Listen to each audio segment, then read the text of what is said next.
Welcome back. It's Cool Digest Friday, and I still have here with me legal practitioner DT Ogunye. Thank you very much for staying the course on the show.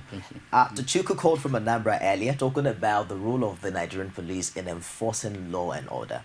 But on the other side of it also was that we actually saw lawmakers scaling fence. In your own legal opinion, does that breach any law or order? No, I have not celebrated their entry, destroying the barricade. The way some commentators have celebrated this as a heroic act. Why? Because I've maintained that all this contestation has nothing to do with the ordinary people. People are fighting for vested interests and positions. Legislatures, members of the executive and all that. But let me just say that in law, you can't be accused of committing a crime for breaking into your own house. That's it. The police committed a crime. I insist. And I was surprised that a caller called in and started talking about police enforcing the law. What law are they enforcing? That you sealed off a parliament that enjoys parliamentary independence. There are three arms of government that an IGP had the temerity to take on an entire arm of government, legislature, and you call that law enforcement. What law were they enforcing? Now that they did that, what was the justification? Who is the hoodlum that they've arrested? Where has their so-called intelligence led them? So, you wanted those people to sit idly by and allow a situation whereby 10 members, 20, will steal into the house and impeach a speaker. That's what they wanted to do. And everybody is not even addressing that. It's clear to me that that's what they wanted to do.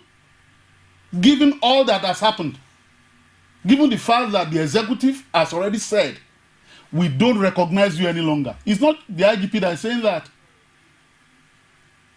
The entire executive branch of government, the presidency say, we don't recognize you as speaker any longer. And so to enforce that position, they barricaded the gate to allow a selective entry into the house so that mischief could be committed. So if somebody sealed up my house, as he has no right to do, and I forced open my house, so what offense have I committed? That brings so us to you play. could say that yes, people are scaling the fence and all that. That in itself may appear undignifying. Why should you scale a fence and all that? It's not right, right? And in my book, it's not right. But if they didn't scale that fence, what would have happened? You know, that brings us to the role of the judiciary in all of this, because we also spoke with some APC lawmakers earlier in the week who actually came up with that theory that there were plans to allow certain people into the floor of the House to impeach the Speaker. But we saw a similitude of such happen in Ekiti earlier, on the same day, I believe, where 7 PDP lawmakers allegedly impeached the Speaker of the House. Now, what people will say is, well, go to court. But you and I know how long that might take. Those people might not get a court decision, or what is it they call it now, before the end of their tenure as lawmakers. The court ought not to carry the can in this. What I'm saying is that you cited the example of Ekiti, and that example is horrifying. But let me just draw attention to something. In Ekiti, before that incident occurred, even before the incumbent governor was sworn in, there was a case in court And the incumbent governor then, yet to be sworn, he said a case was targeted against him to prevent him from being sworn in. And there was pandemonium in the court. The court was shut down. Go back to media reports. The pretext the police used for shutting down the court was that they learned that some people were coming to bomb the court. And all they wanted to achieve was to prevent the court from sitting, presumably because they felt that another was going to be obtained in court that would thwart the swearing-in of the governor. Go back to the report. Exactly. This old pretext, this lie that they've learned that, and for those who are belaking right now, when you succeed in shutting down a National Assembly, then next time, as it's happening in Ekiti, you shut down the Supreme Court. Let me hold you for a minute to take this call. They want to take a decision that might affect certain interests. Good morning, Abubakar. And so that cannot be right. Hello, Abubakar, are you there? Yep. Please go ahead with the contribution. Okay. Hello. Go ahead with the contribution, Abubakar. Okay. Thank you for having the guest in your studio today. And in fact, this is to tell you the difference between people that are really learned, have some sense of logicality, rationality, objectivity, and an approach based on legality. He has really hit the hammer on the nail. In fact, this is how we want objective assessment of issues when it relates to any national discourse. The issue of the political situation, the political situation in the country now, everybody knows that it's full with this issue of impunity. And people should start to think about really whether any political discourse that is now in circulation in the country, whether it is done with this kind of nationalistic and patriotic kind of approach. But what we are seeing here is just an issue of a kind of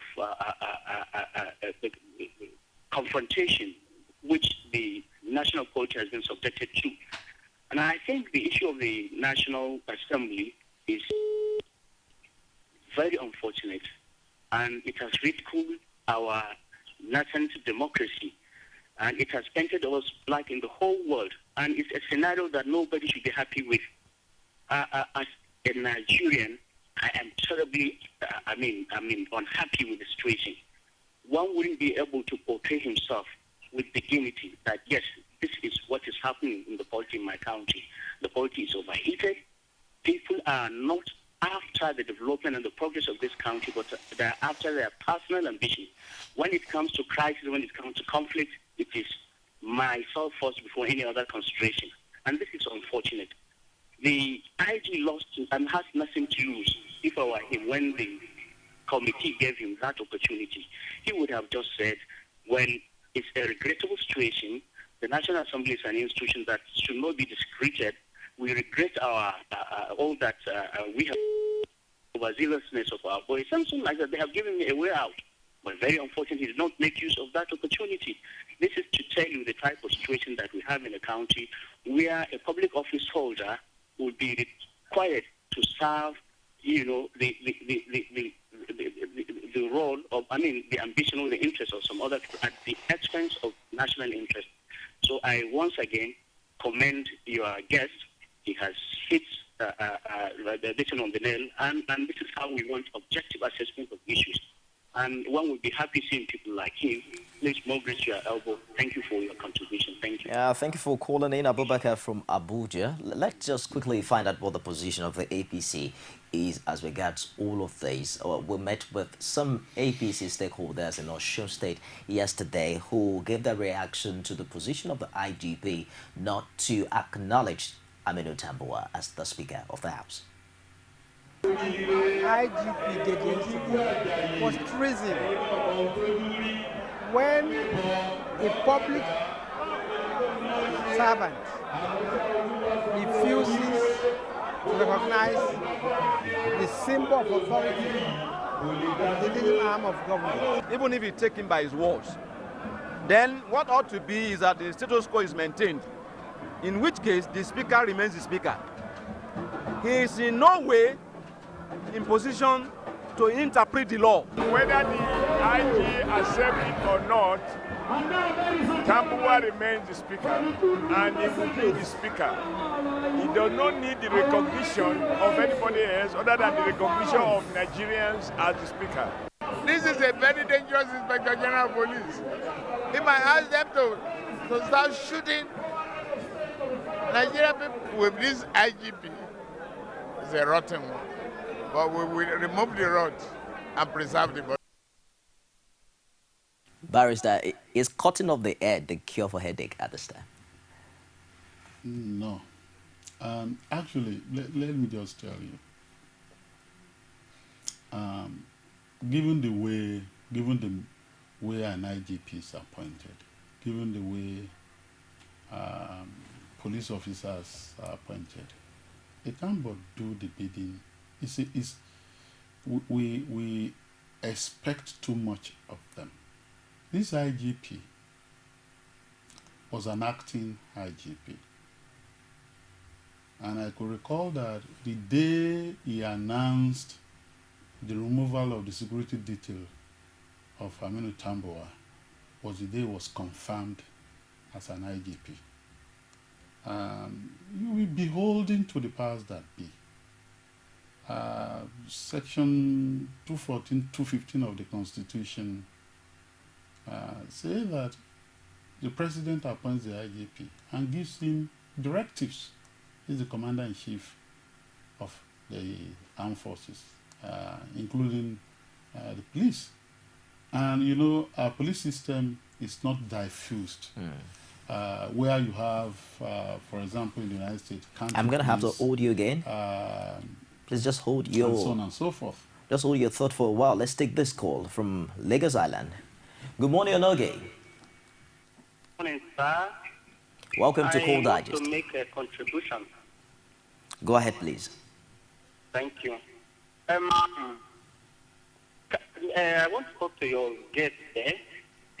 I do follow his program on, what is this station he used to? He used to do one program there on weekend. My contribution is, I discover it's always against GDP government.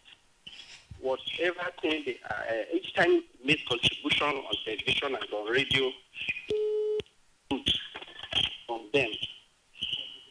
I think when he's making contribution, let him not be biased. We love him, and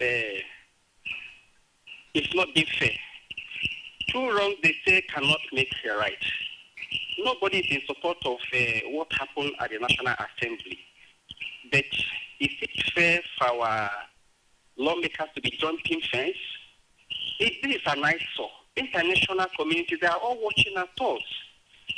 So, in as much as our police, me and you know, they are not doing what they were supposed to do, that does not mean also that the lawmakers should put laws into their hands. There should be check and balance in everything we do. That is my contribution, sir. Thank you. Thank you very much, Onoge, for your contribution from Lagos Island. I believe you want to react to that? My reaction is just that he says that he's familiar with my media commentary, be it on television or radio, and he says that most time I'm anti-PDP. The man does not know me very well. If people who belong to a party do wrong, what's wrong in saying that they've done wrong, regardless of the party to which they belong? And if you must know my ideological persuasion, all these parties are just vehicles for grabbing power and grabbing power for primitive accumulation of capital. All of them, most of them. So it's not about service. And they are all of the right. I lean to the left.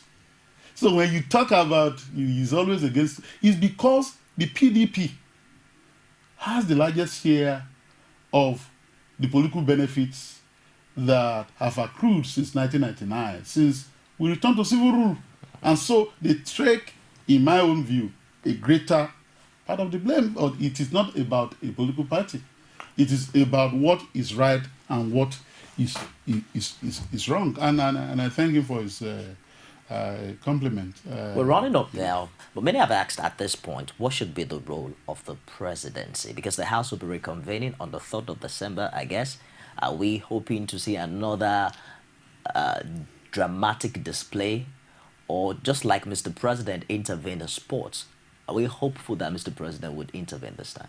I'm not hopeful for that intervention, positive intervention, if I knew politicians very well. Yeah, I've told you what we're having is political contestation of the most violent kind. It's an intra-ruling elite squabble. It's a contestation for power. Okay. And people won't, back off until the annihilation of the other side. So, and that's why people are talking about 2015 in scary terms, right? It's a cloak and dagger political warfare. And so it's possible that with the reconvening of the House, you may even see a bigger drama. You may see, for example, people saying, oh, the last time we made a mistake, we even allowed them to get to the gate of the National Assembly. Right now, we will block them off from the gate, from the road. Let's take this call from Nasam. So what are you talking about? Nasam, sorry for holding you for long.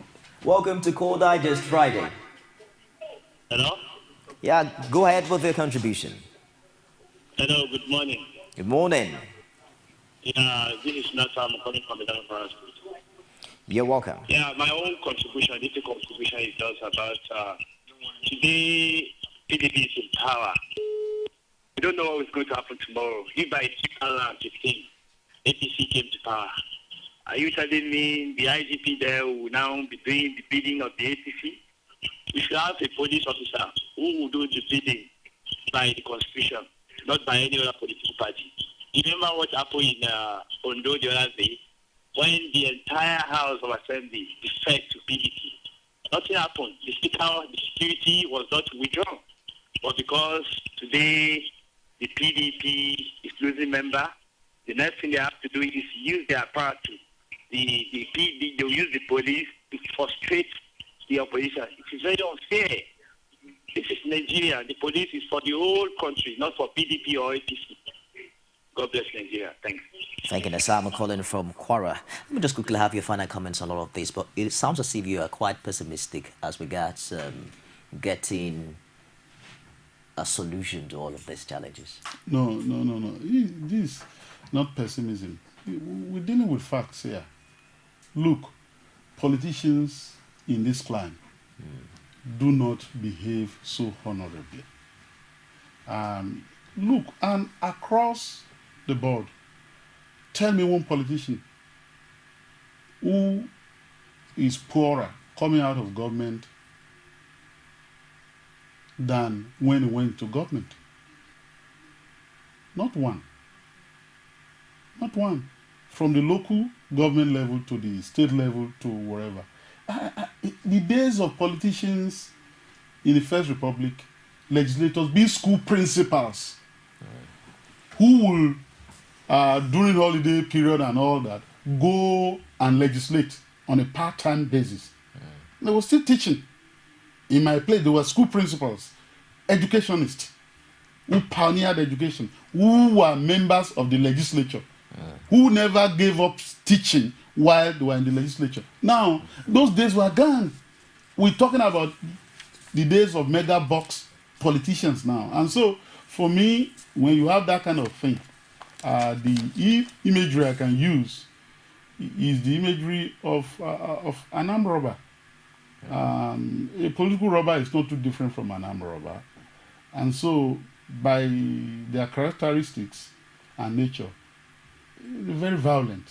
And so, rather than focusing on helping the ordinary people, and our people are going through a lot. Anytime you drive around Lagos or elsewhere, just take a mental note of our people, at the bus stops. Look at their faces. You can see agony written the faces, how people are going through a lot. And so these politicians are not concerned about that. They are concerned about their own survival in power. All of them. And so when you have that kind of mindset, you are not going to have a resolution so soon. GT Ogunye, thank you very much for joining us today on Cool Digest. I've been speaking with GT Ogunye, a legal practitioner, as well as a public affairs analyst. A big thank you to all of you that watched today. We had calls from Owerri, Kaduna, Abuja, Anambra, Kwara, as well as Lagos Island. Thank you very much for participating. There's a repeat broadcast showing at midnight in case you missed out on the show today. And of course, you can also watch it on YouTube. It's youtube.com/CoolTV. Leave a space and news. I think that it's Friday. We'll be back on Monday, but you can also, you don't want to miss Cool Digest Extra coming up tomorrow at 9:30 in the morning. I'm Nifemi Oguntoye. Do join us again.